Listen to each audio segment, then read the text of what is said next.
Understanding the basics of diabetes. You've heard the term diabetes and have a general understanding of what the disease is. It's a disease in which the blood glucose levels are higher than they should be. Special note, glucose also means sugar.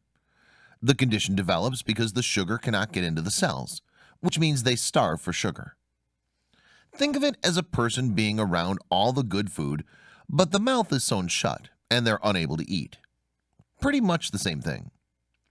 There are an estimated 17 million Americans who have diabetes, with 1/3 who don't even realize they have diabetes. That's a real problem. After all, diabetes can lead to an array of health problems, including but not limited to blindness, heart disease, kidney failure, and amputations in the lower extremities. Think toes, feet, and legs. In just the US, diabetes is the 6th leading cause of death, and that's because most have developed heart disease.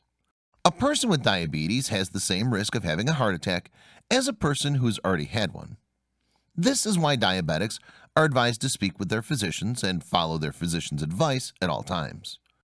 They must get regular checkups and have their cholesterol and blood pressure monitored often. Using tobacco also increases the risk of heart attacks in diabetics, which is why diabetics are urged to quit smoking or doing chewing tobacco. How does diabetes come about in the first place? Understand there are 5 kinds of diabetes, but the basic premise of the disease is the same. Whatever type of diabetes a person has, the key role for the development is that the body cannot produce or use glucose effectively. When this happens, it causes the body's blood sugar levels to rise and stay above the normal range. There are 3 things you should understand. The body's cells, which use the glucose, need to absorb the sugar in the blood so it can be turned into fuel.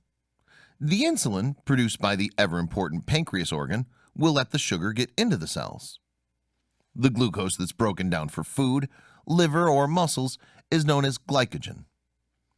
Consider diabetes as being your car's locking gas cap.